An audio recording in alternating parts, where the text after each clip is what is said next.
하나님은 당신을 거역한 아담과 이브에게 형벌을 선고한 후에 에덴 동산을 폐쇄했습니다.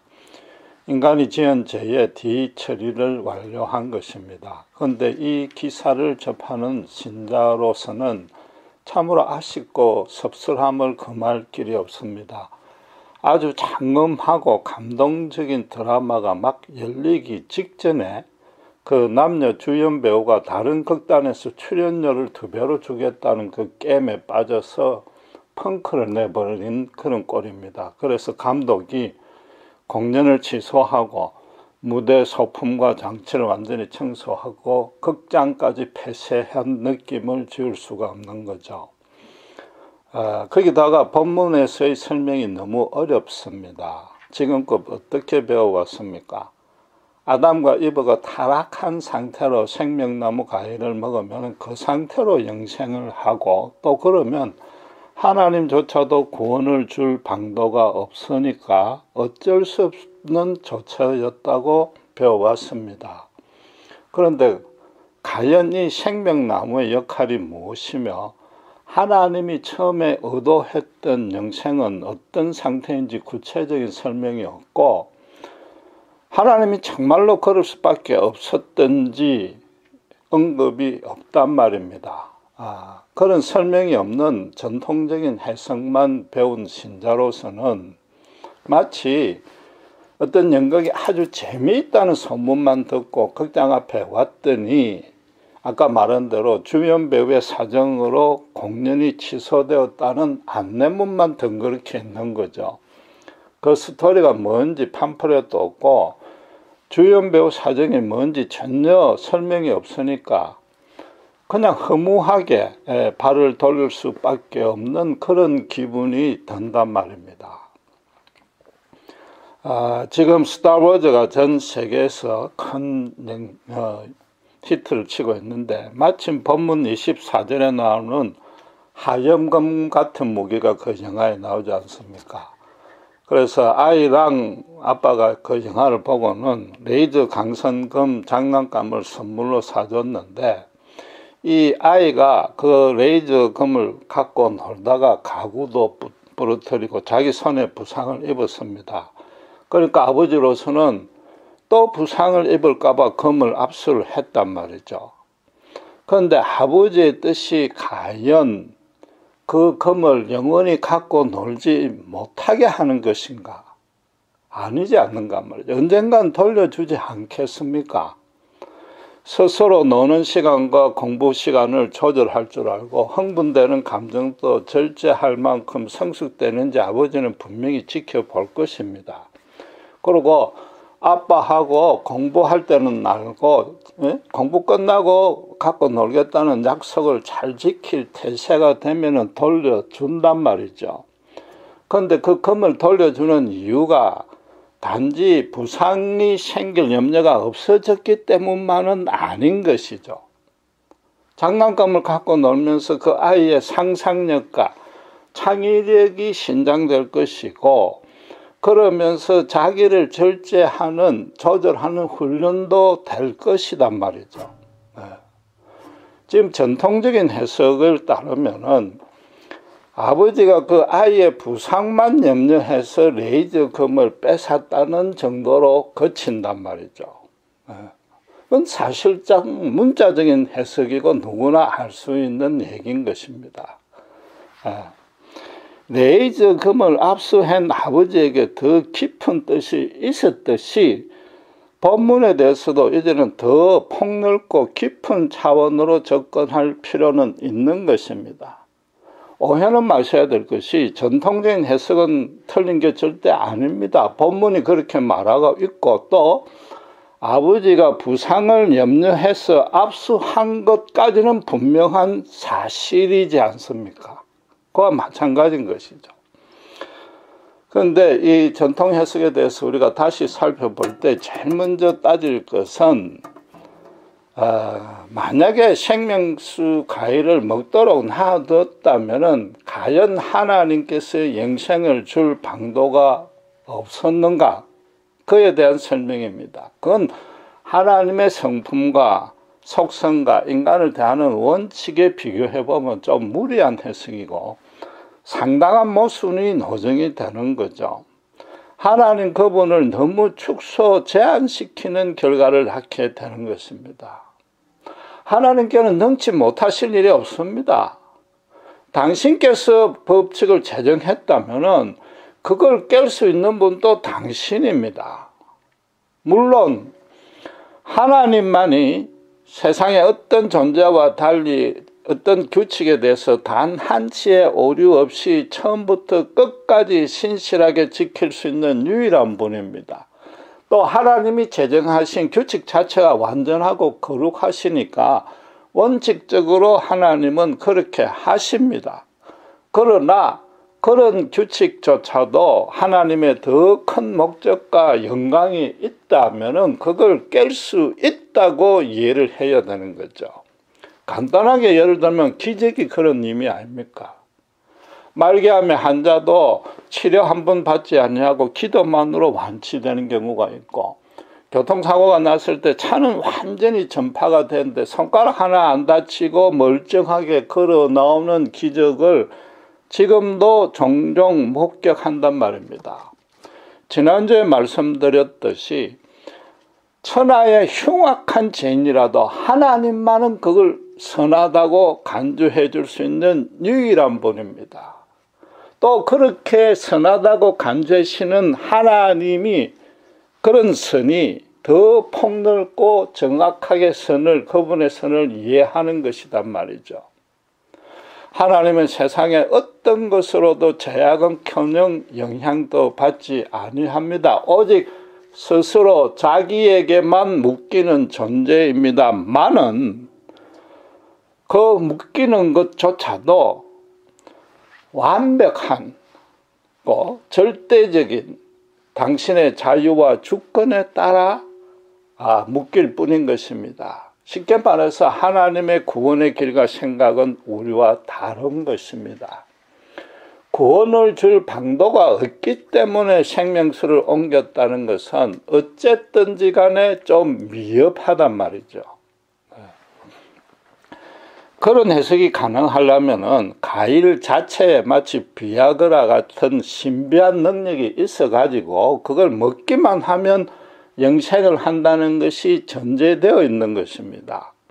그런데 선악과를 먹으면 정령 죽는다 했을 때 우선 육체적인 죽음이 없었습니다. 더 중요한 것은 선악과를 먹은 후에 그 과일 안에 악한 성분이 있어 가지고 하나님께 불순종한 게 아니지 않습니까? 그에 먼저 앞서서 하나님보다 자기를 위에 두고 하나님을 자기 마음에 지워버렸기 때문에 하나님을 거역할 마음도 들고 그래서 선악과를 따먹었단 말이죠. 그 명령은 여러분 배운 대로 하나님 사랑의 품 밖으로 나가면 그게 실질적인 영혼의 죽음이란 뜻이고 과일 자체에 그런 독소가 들어있다는 것은 아니었단 말이죠.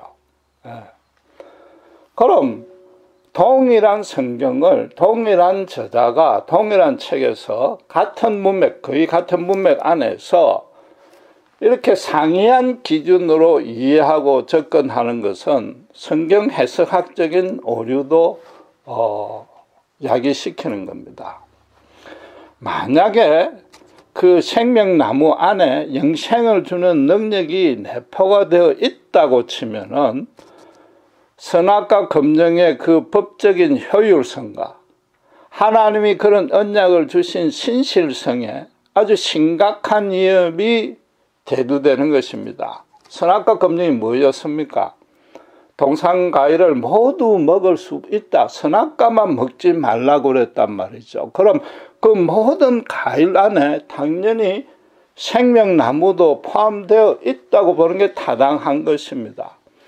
전통적인 해석에 따르면 아담과 이브가 아직도 그것을 먹지 아니했다는 뜻이 됩니다. 그렇죠? 그렇다면은 하나님께서 생명나무를 두시면서 미리 설명을 했느냐 안 했느냐의 숙제가 대두되는 거죠. 첫 번째 가능성은 하나님이 생명나무를 두면서 미리 그 생명나무의 효능에 대해서 설명을 했다고 치면 어떻게 되겠습니까? 두말할 것 없이 아담과 이브가 그 과일부터 제일 먼저 먹었을 것입니다. 그렇잖아요. 하나님이 설명을 게을리 했거나 혹은 잘 안 들었고 언제든지 먹을 수 있겠다고 제쳐 놓았을겠느냐, 그런 가능성도 없는 거죠. 아담은 타락하기 전에도 하나님의 청지기 직분을 열심히 수행했습니다. 거기다가 선악과를 따먹게 되면 정령 죽는다는 계시까지 받은 판국에 영원히 살 수 있다는 과일을 안 먹을 바보가 어디 있습니까? 이거로 따지면 그 과일을 먹었다면 하나님 품 안에서 영생을 이미 얻은 거기 때문에 타락할 가능성이 전혀 없고 성경 기록도 전혀 달라지는 거죠.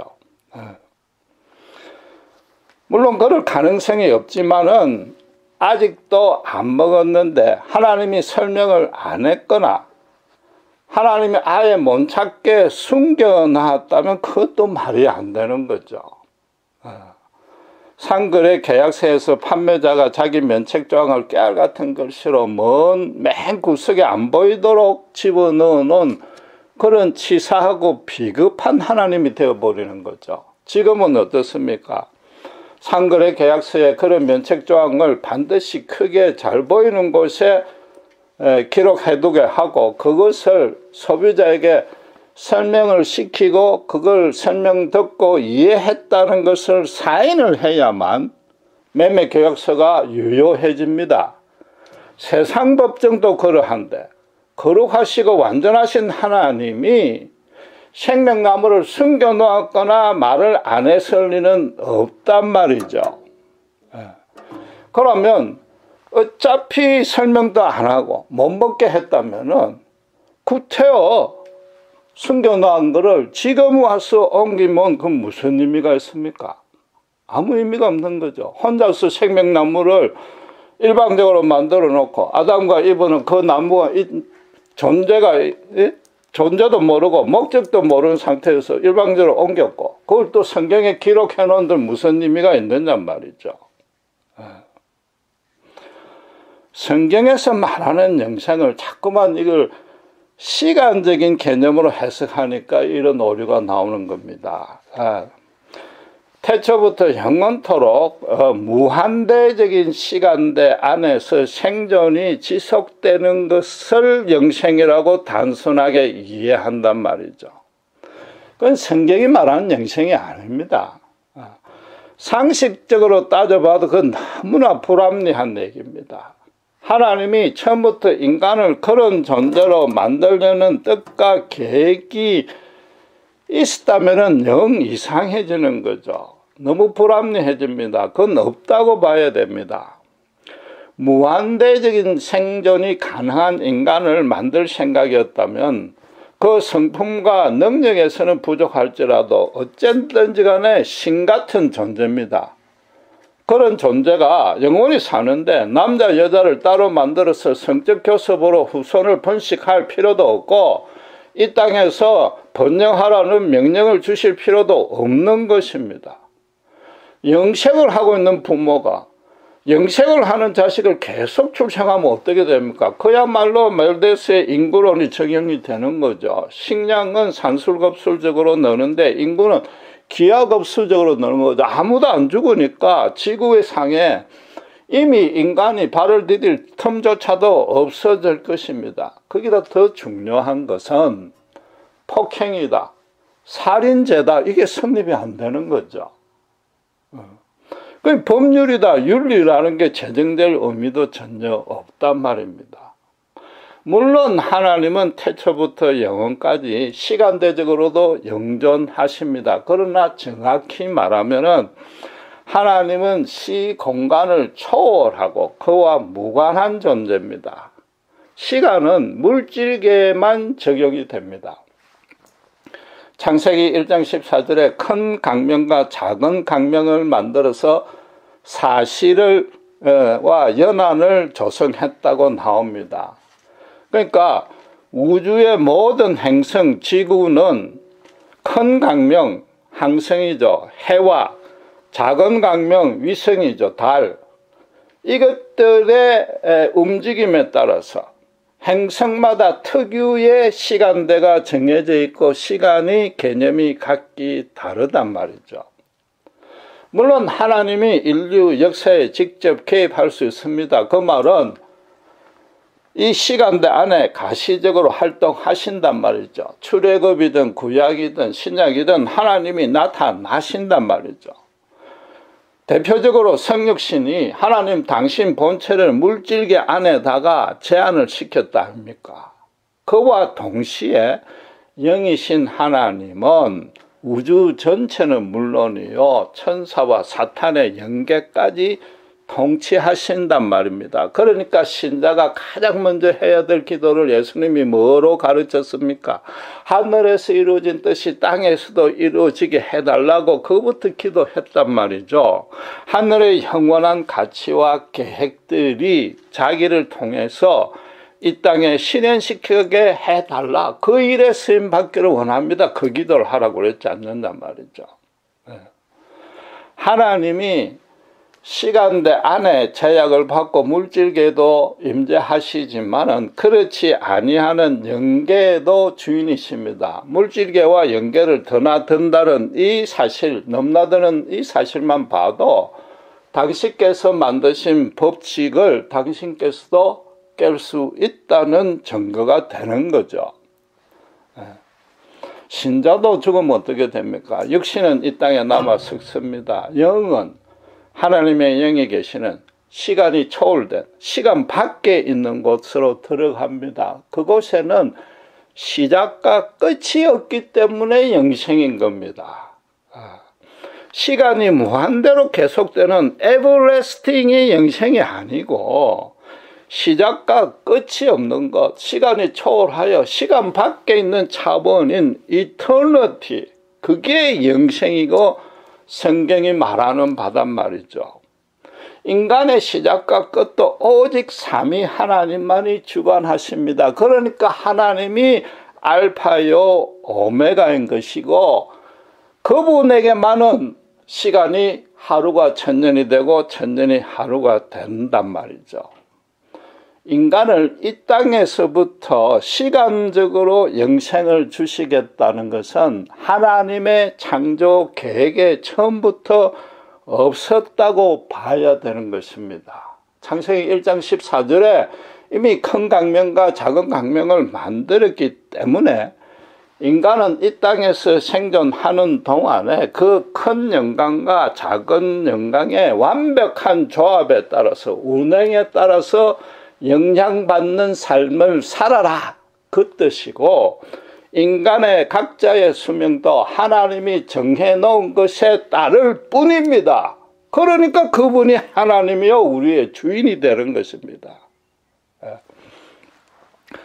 본문에서 생명나무가 옮겨진 곳도 어디입니까? 지구상의 물질계가 아니죠. 만약에 그렇다면 요즘 그 성능 좋은 구글의 이성 카메라를 벗어날 수 없습니다. 아무리 지구 오지에 옮겨놔도 심지어 바다 밑에 숨겨놔도 지금 본문대로 하자면 하영검이 두루 돌고 있는데 금방 그 잡힙니다. 그 옮겨진 것은 계시록 22장 1절 2절의 말씀에 나타나 있습니다. 요한이 예수님께 계시와 환상을 받아서 천국을 보았습니다.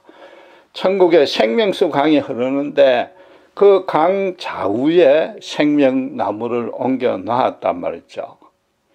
전통적인 해석대로 과일을 먹으면 영생을 한다는데 천국은 어떤 곳입니까? 이미 영생을 얻은 자가 입성해 있는 곳인데 구태여 그 열매를 먹을 수 없는 곳에 생명나무를 옮겨 놓을 필요가 없지 않느냐 말이죠. 이 전통적인 해석에 따르면 하나님께서 제시한 영생의 길은 두 가지입니다. 첫째는 선악과를 따먹지 않으면 영생을 준다고 해석을 한 것이고, 두 번째는 이 생명수 나무를 먹으면 영생이라고 두 가지로 해석이 되는데, 그럼 둘 중 하나만 해도 영생인지 둘 다를 해야만 영생인지에 대한 설명이 없습니다. 구원의 길이 그렇게 헷갈릴 수가 없습니다. 하나님은 혼잡하지 아니하고 질서의 하나님이고 특별히 구원 진리에 관했을만큼은 자명하게 계시해 놓아야 되는 겁니다.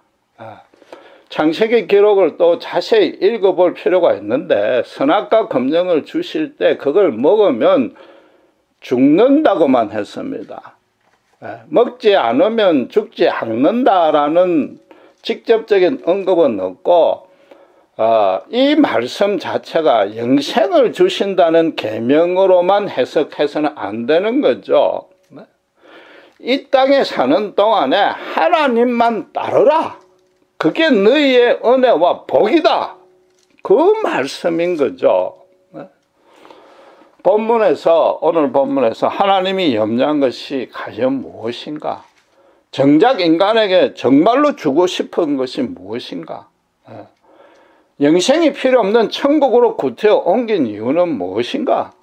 조금 다른 맥락에서 접근하고 해석할 필요가 있는 것이고 신자도 그걸 제대로 이해를 해야 됩니다. 그런데 그 뜻은 사실상 지금까지 창세기 강해에서 이미 배워온 바 그대로입니다. 하나님이 인간의 이 땅에 있는 동안에 육신적인 죽음보다도 그러면 영원히 사는 것보다도 하나님이 더 관심을 갖고 있었고 더 안타까이 여기고 있는 게 뭐냐 말이죠. 육신의 죽음은 육신의 부활이 준비가 되어 있지 않습니까? 그 더 안타까이 여기고 정말로 주고 싶었던 것은 실질적인 죽음을 하지 말라 말이죠. 선악과 검령을 먹지 말라. 그게 과일에 독소가 있어서가 아니라 제발 내 품에 밖으로 나가지 말라.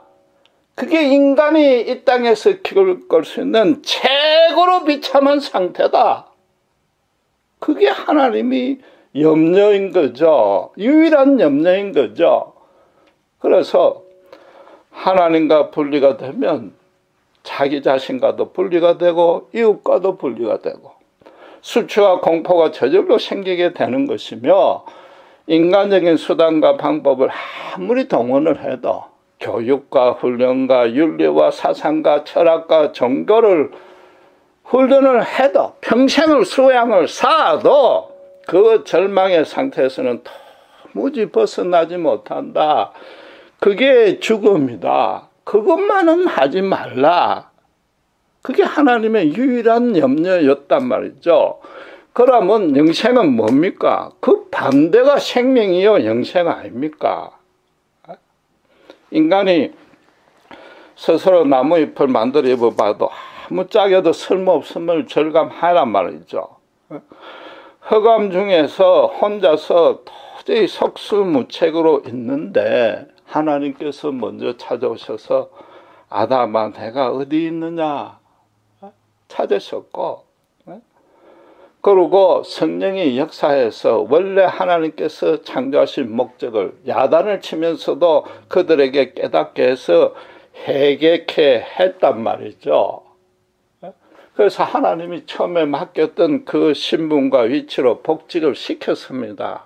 정확히 말해서 복직이 아니하고 하나님 뜻은 처음부터나 후나 범죄 전이나 후나 똑같음을 아담과 이브로 정확하게 깨닫게 해주는 것입니다. 그래서 그 죄를 양의 대속제사로 그 희생제물로 깨끗이 씻어내고 영원토록 성령이 내주해서 하나님이 절대 너를 떠나지 아니하겠다는 징표로 가죽옷을 지어 입힌 것입니다. 그게 생명이요.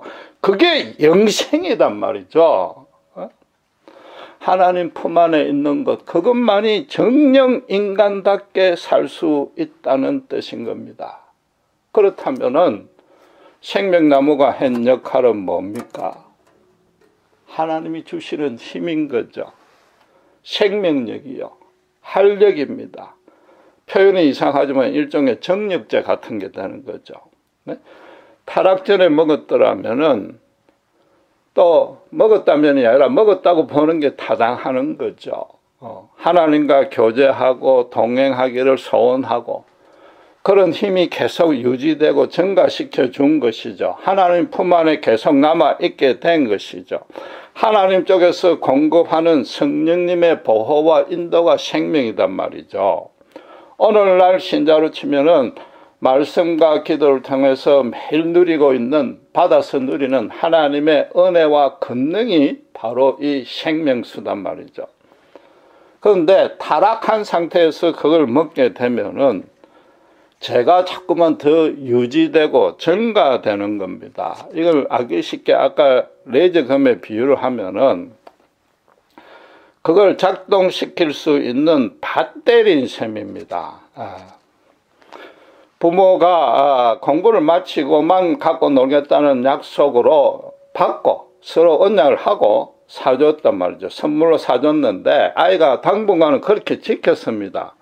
그렇게 지키다가 점차 재미가 있으니까 집 안에서도 공부하는 시간 중에도 갖고 놀다가 가구도 파손하고 손도 다쳤단 말이죠. 그러니까 하나님께서 그 칼을 압수를 했는데 하면서 아버지가 압수를 했는데 혹시라도 다시 몰래 꺼내가 놀까봐 그 배터리를 뺀 셈이단 말이죠. 로마서 11장 32절에 바울이 이스라엘 백성들이 같은 유대 동족으로 온 메시아인 예수를 왜 믿지 않느냐에 대해서, 왜 구원받지 못하는 데 대해서 그 변정하는 이유를 이렇게 설명하고 있습니다. 하나님은 모든 사람을 순종치 아니하는데 가두어 두심은 모든 사람에게 긍휼을 베풀게 하기 위해서라는 거죠. 오늘 본문의 생명나무를 옮긴 이유도 하나님께서 영생을 주실 방도가 없어지기 때문에 그랬다는 건 하나님을 너무나 좁게 보는 소견입니다. 잠시 그 배터리를 빼낸 것뿐인 것입니다. 모든 사람을 당신의 긍휼을 베풀려고 그렇게 한 것이고, 당신의 때에 당신의 방식으로 완전한 영생을 주시기 위해서 그렇게 했단 말이죠. 문제는 하나님의 생명나무를 따먹고 있었다면은, 그렇게 따먹고 있는데도 왜 타락을 했느냐? 하나님의 생명수의 능력이 사탄의 능력보다 못하느냐? 그런 뜻은 절대 아닌 것입니다. 인간이 하나님보다 자기를 우위에 두니까 하나님의 생명수를 따먹으면서도 자신의 능력, 자신의 생각으로 자기가 주도하게끔 된 거죠. 그래서 좀 더 신나게, 좀 특이하게 놀고 싶어가지고 스스로 그 하나님의 배터리를 빼버린 겁니다. 그게 얼마나 풍성한데도 모르고 너무 일상적이고 넘치니까 그냥 그걸 빼버렸단 말이죠. 성경이 말하는 영생은 무슨 의미고 어떻게 얻을 수 있다고 설명합니까? 요한복음 17장 3절에 예수님이 직접 설명하셨습니다. 영생은 유일하신 참 하나님과 그 하나님의 보내신 자 예수 그리스도를 아는 것이라고 그랬습니다. 믿는 것이 아니라 아는 것이라고 그랬습니다. 단순하게 예수가 기독교의 창시자고 이신청이의 교리에 동의하고 납득하는 수준이 아닙니다. 때가 차면 예수님께서 인간의 모습으로 이 땅에 왔어서 십자가에 죽기까지 하신 하나님의 그 구원의 경륜, 은혜, 사랑의 그 풍성함을 제대로 아는 것입니다. 정확하게 이해하는 것입니다. 이거는 선악과 검령을 주실 때나 본문에서 생명을 나무로 옮기실 때에 하나님의 뜻과 단 하나도 변화된 게 없고 상충되는 것도 없는 것입니다. 예수를 믿는다는 것은 기독교를 믿는 게 아니고 예수님 그분을, 영원히 살아계신 그분을 나의 주인으로 완전히 모십니다. 참 생명이 내 안에 들어와 있는 것입니다. 참 생명을 주실 수 있는 유일한 참 하나님의 참 사랑의 품에 다시 들어가서 그 안에 계속 남아있는 것이단 말이죠. 그게 영생이단 말이죠. 그게 예수를 아는 것입니다. 우리 모두도 아람이 타락한 후에 원죄에 빠져서 절대 저절로 하나님을 경배는커녕 두려워하지도 아니하고 찾지도 아니하고 하나님을 거역하고 싫어하고 미워하고 원수로 되었습니다. 그렇게 살았었습니다. 내 혼자만의 만족과 행복과 기쁨을 얻으려고 모든 수단을 동원을 했으나 평강이 없고 갈급하고 허망하기만 했었습니다. 그래서 나무 사이에 꽁꽁 숨었습니다. 아담과 이브와 똑같은 짓을 했습니다. 인간 사이에서 통하는 교양, 재물, 권력, 예모, 지성으로 치장을 해서 사람 사이에서 가시적으로 행동을 했습니다. 내 가난한 영적인 실체를 절대 드러나지 아니하고 숨겼습니다. 그러니까 더더욱 만족과 자유함이 없었던 거죠. 그런 어느 날 예수님이 나를 찾아와 주셨단 말이죠. 아담아, 내가 어디 있느냐? 제발 내 품으로 돌아오라. 그러고는 그 죽을 수밖에 없는 천하의 죄인을 정말로 추하고 비참한 벌레 같은 존재였던 우리를 당신의 사랑에 품어서 성령으로 거듭나게 했고 당신의 자녀로 삼아 주셨습니다. 예수님의 십자가를 비로소 알게 된 것이죠. 예수를 안다는 게 지식적 알미 절대 아니고 실제적인 체험이요, 삶입니다. 성령으로 중생한 체험을 가진 자가 그 예수님의 사랑이 너무나 크고 풍성해서 매일 받아서 누리고 살고 있고 거기에 대해서 합당한 반응을 하고 있는 것이 예수를 믿는 것이란 말입니다. 그게 아는 것이란 말이죠. 실제로 매일 아침마다 자기 본성을 죽이고 말씀과 기도를 통해서 교제하고 동행하고 있습니다. 그게 본문이 말하는 생명인 것입니다. 하나님이 천국으로 이 생명나무를 옮겼습니다. 당신의 가위를 그렇다고 이 땅에서 더 이상 못 먹는 게 아닌 겁니다. 이미 우리는 먹고 있습니다. 우리는 하나님의 배터리를 다시 장착한 자들입니다. 그 배터리는 배터리대 충전식입니다. 매일 기도하고 말씀이 그만큼 중요한 거죠. 이 땅에서부터 먹고 있는 것입니다. 시간에 비록 우리 육신은 시간에 제약되고 물질계에 살고 있지만은 예수를 함으로써 이미 영생을 누리고 있단 말이죠. 시간 밖에 있는 영계와 영원한 생명으로 이미 연결되어 있습니다. 예수 십자가를 통해서 미리 그 천국을 맛보고 있습니다. 이 땅의 하늘나라 천국을 우리를 통해서 실현되고 있단 말이죠. 우리는 이미 하나님과 연합했기 때문에 내 자신과도 연합이 되었고 특별히 이웃과 연합이 얼마든지 가능한 자가 신자입니다. 이웃과 연합을 내 의와 그전처럼 내 어떤 자랑으로 내 선으로 하는 게 아니고 예수님의 십자가의 사랑만으로 그 이웃과의 연합 사이에 충만케 채우는 자가 된 거죠. 그게 하나님 나라를 건설하는 것이요, 그게 영생이란 말이죠. 본문이 언뜻 보면 아주 어려운 것 같은데 간단한 내용입니다. 예수님의 십자가를 통해서 영생을 주신다, 그 얘기입니다. 이미 영생을 얻은 천국으로 옮긴 이유도 계시록이 뭐라고 설명합니까? 강가에 12그루가 있다고 그랬습니다. 로마서에서 말씀한 대로 모든 사람에게 긍휼을 베풀겠다는 겁니다. 12지파를 다 커버하지 않습니까?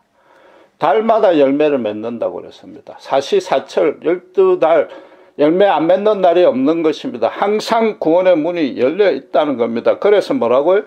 만국을 소성케 하더라, 그렇게 되어 있습니다. 예수님이 승천하기 직전에 마태복음 28장 19절 20절의 말씀대로 땅끝까지 가서 모든 족속으로 예수의 이름으로 세례를 주고 예수님께서 가르친 것을 지켜 행하게 하라. 그것 때문에 생명나무를 옮긴 것이란 말이죠. 오늘 이번 주는 2016년 새해가 시작되는 날입니다. 여러분은 어떻게 새 결심을 했습니까? 기독교적인 것, 어떤 종교적인 뭔가 행위와 간섭을 하겠다는 것, 그것도 중요합니다. 그 전에 그 어떤 계획도 우리가 예수 믿는다는 것이 얼마나 대단하고 엄청난 사실인지 이미 영생을 소지한 자라는 것, 그런 확신 위에 새해 계획을 세워야 되는 겁니다. 시간 밖에서 초월할 수 있는 우리 존재가 된 것입니다. 영생 안에 있는 것입니다. 그럼에도 이 땅에 남겨두신 유일한 이유는 뭐냐? 아직도 흑암 중에 있는 자들 앞에 빛으로 서라는 거죠.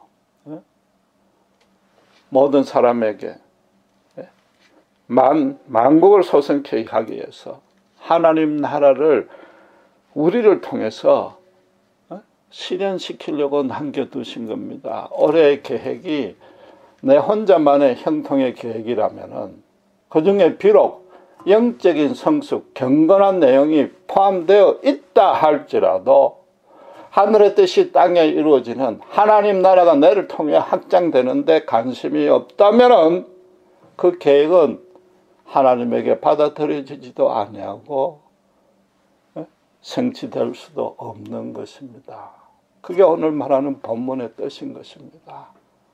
기도하겠습니다.